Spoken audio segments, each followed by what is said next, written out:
Hosted by you/Prudent Composer 3500. My ex-wife and I were married for over 20 years and have 2 children together, 22M and 20F. For most of my marriage, things were pretty balanced. We both shared housework and childcare responsibilities. We were each stay-at-home parents for over a year after each child, her with our son, and me with both our son and daughter.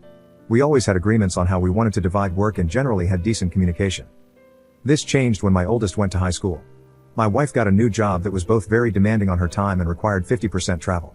This meant that I had to handle everything about 2 weeks per month, and when she was home, she wasn't holding up her side of the work as per our agreements. I did my best to be accommodating, and we worked through redistributing chores and housework a few times to better fit her schedule, but a lot of the work just kept falling to me. When the pandemic happened, things got worse, but I tried to just suck it up because I knew the lockdowns were temporary. Finally, when things opened back up, the situation continued to decline, and I asked to go to counseling. She missed a lot of our meetings and just didn't commit to it. At that point, I decided that I wanted a divorce. Unfortunately, it was a really tough time for the family. My son was preparing for college in person after his freshman year being remote, which was both a financial and logistical challenge. At the same time, my daughter was also struggling with depression, and I had become her main support person with my wife gone half the time. I made the decision to wait until my daughter was in a better mental state and our family was in a financially stable place before filing for divorce. I did my best to continue contributing and was essentially a single parent for 3 years. On a few occasions, I brought up counseling again, but my wife said, things were good and wouldn't go. We pretty much didn't have sex during that time, and there was one summer when she essentially moved to North Carolina for 6 weeks for work. She came home on some weekends. Last year, after my daughter started her sophomore year of college and was in a better place mentally and emotionally, I sold off some of my stock investments to create a trust for my kids to ensure their college was covered. Then I filed for divorce. At first, my wife was really angry, then she left to live in North Carolina again. When she came back 4 weeks later, she said she wanted to work through it, but I told her I had made the decision to leave years ago and wasn't interested. We eventually worked through mediation and had an amicable divorce. My kids live with me now and support me, but all of my in-laws and even most of my family, outside of my sister, think I'm the jerk. They believe I should have forced the issue more when we started counseling and either divorced earlier or made it clearer to my wife how important counseling was to me. They've called me selfish, and some of my in-laws are refusing to interact with my kids when they're at my house. For example, my daughter FaceTimed her grandmother once this summer, and she hung up once she saw that my daughter was at my house. They also created a bit of a scene at my son's graduation in the spring, refusing to acknowledge me and demanding that my son choose to celebrate with them or me rather than having dinner together as a group. I encouraged my son to go with them, and we had our own celebration later, but something happened at the dinner, and my son has been living with me and is now almost no contact with them. I honestly feel like I did what was best for my kids, but now it feels like their mom's family is punishing them, and I feel like a terrible father. I admit that it might have been more mature to address the issue head-on with my relationship with my ex, but I felt that it was about more than just the two of us. Frankly, I feel like my lack of backbone years ago has made this divorce worse for my kids, but I also believe that if I had to do it again, I would still prioritize my kids over my own feelings and make the same choice. Am I the jerk here? Edit. Holy crap, this blew up. First off, thanks to everyone who provided feedback and comments.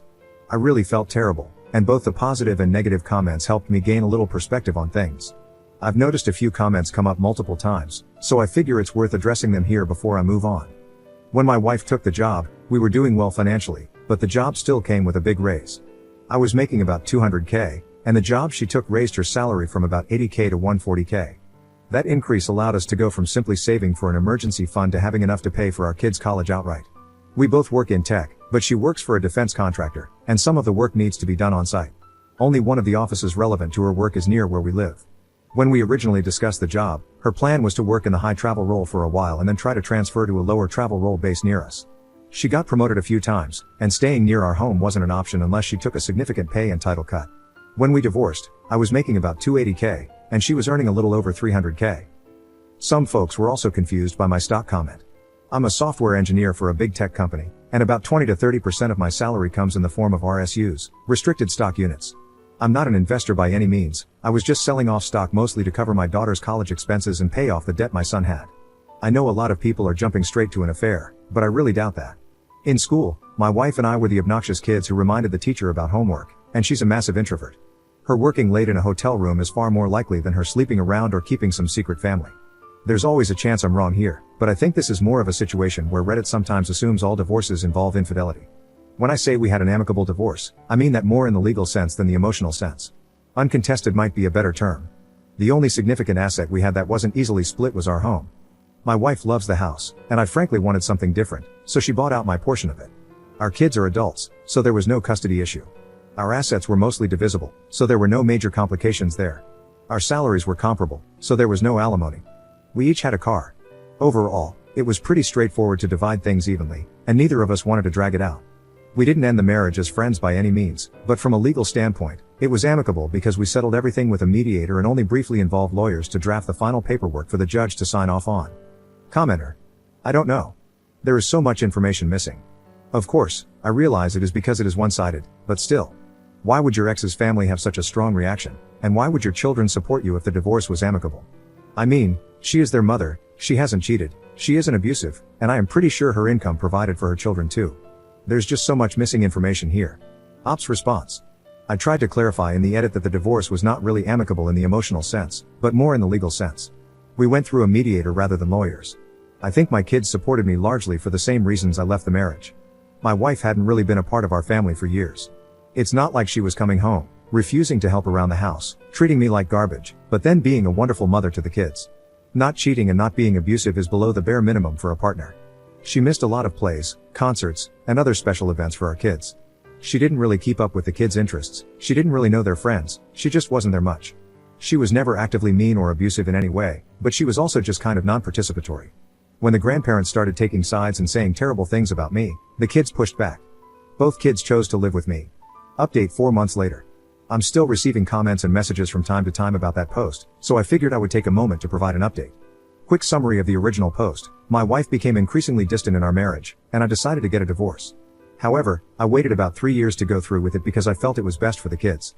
My kids chose to live with me and were generally on my side, but my in-laws and family were pretty upset with me.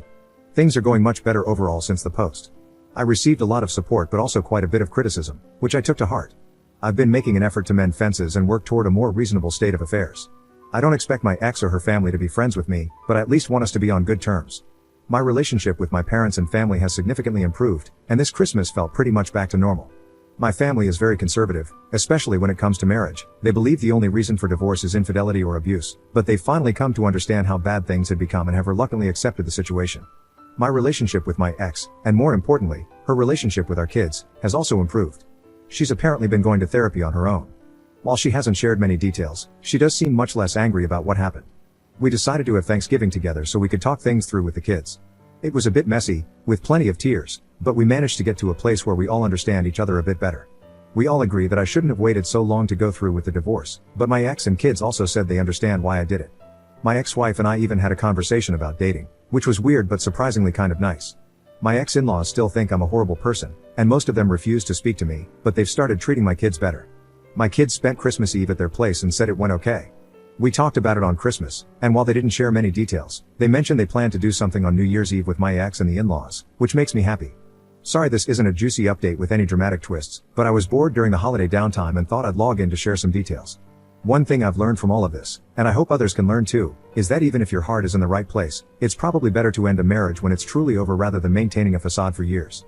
I don't regret getting a divorce, but I do wish I hadn't waited 3 years after realizing it was over.